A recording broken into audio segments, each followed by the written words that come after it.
নাইতে গেলাম সুরেশ্বরীর প্রেমে নদীতে, হায়রে প্রেমে নদীতে। চাঁদ দেখা যাইতে হবে বাংলাদেশের সীমারেখার ভিতরে। চাঁদ দেখলে পরে ঈদ এবং রোজা হবে, এই ধরনের কোনো হাদিস নাই, এই ধরনের কোরআনে কোনো কথা নাই। চাঁদ একটাই পৃথিবীতে, চাঁদও একটা, পৃথিবী একটা, সূর্য একটা, চন্দ্র একটা। তারেক রহমান সাহেব বলেছেন যে আমরা একই দিনে ঈদ এবং রোজা করতে পারি না কেন। শাওয়াল মাসের প্রথম তারিখে আমরা রোজা রাখছি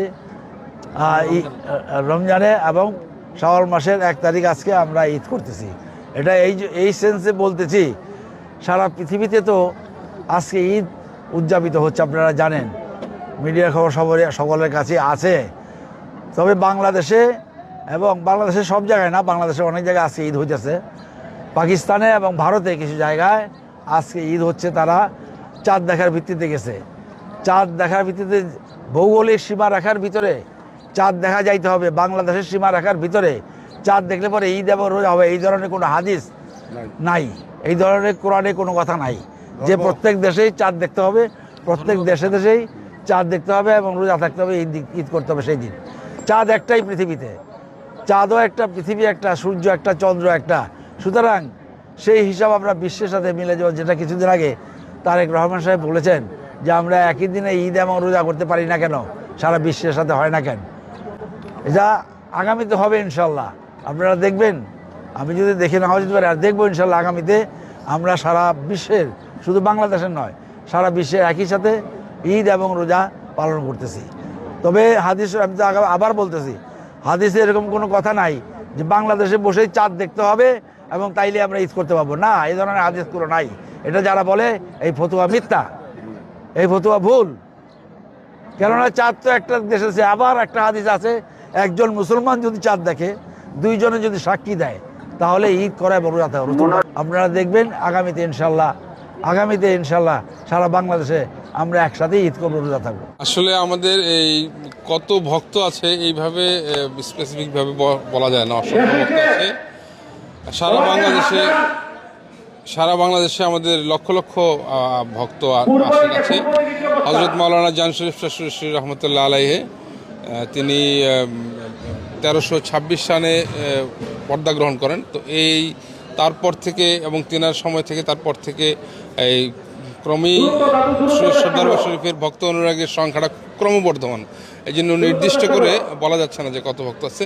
তবে শরীয়তপুরে প্রায় 50টা গ্রামে আমাদের ঈদের জামাত অনুষ্ঠিত, আমাদের সাথে একই সাথে বাবা সুরেশ্বরীর অনুসারী যারা, তারা বিভিন্ন জায়গায় অনুষ্ঠিত করে। এছাড়াও সারা বাংলাদেশের বিভিন্ন জায়গায়, বরিশাল অঞ্চলে, সিলেট অঞ্চলে, চাঁদপুরে, এরকম সারা বাংলাদেশের বিভিন্ন জায়গায়, আমরা ময়মনসিংহে, আমরা ধরে নিতে পারি যে আরও অন্ততপক্ষে 200-100 জায়গায়, সারা বাংলার 100-200 জায়গায় এই জামাত অনুষ্ঠিত হয় আমাদের সাথে মিল রেখে, এই তারিখের সাথে মিল রেখে। প্রায় 20-25 বছর ধরে সুরেশ্বর দরবার শরীফ আসা যাওয়া করি। আজকে ঈদের দিন, খুশির দিন, ইনশাল্লাহ নামাজ পড়েছি। আমরা সুরেশ্বর দরবার শরীফ মুরিদ হয়েছি, একসাথেই রোজা রাখছি, একসাথে আনন্দ খুব ভালো লাগতেছে। আমাদের মুর্শিদের সাথে, আমাদের বাবার সাথে যে আমরা ঈদ উদযাপন করলাম। আমাদের বাচ্চা আসছে, বড় আপারা আসছে, ভাগ্নিরা আসছে, বড় ভাইরা আসছে, আশেপাশে লোক যারা আছে আমাদের এখানে সবাই আসছে। আসি আমার জন্মস্থান এখান থেকেই আসে আমার। হ্যাঁ, ভালো লাগে। আমার মা বাবা বলেন, আমার দাদা দাদি নানা নেই, সবাই এখানেরই। আমাদের অবশ্য পুরো বিশ্ব একদিন করতেছে, আমাদের দেশে তো একদিন ওই দিনে হয় না। তো আমরা পুরো বিশ্বের সাথে করতে পেরে খুবই আনন্দিত। আর আমরা এখানে দেখতেছি যে আমাদের পূর্বপুরুষ থেকে ঈদটা হচ্ছে, বা এজন্য আমরা এটা আসি এবং আগামীতে থাকবো। আমাদের প্রজন্মগুলো এটা করবে, এটা আমার আশাও করি। আর সুরেশ্বর দরবার একটা ঐতিহ্যবাহী দরবার। তো সুরেশ্বরী যে হিসাবটা দিয়ে গেছে, ওইটা অনুযায়ী আপনার পুরো বিশ্বের সাথে একই দিনে ঈদটা হয়।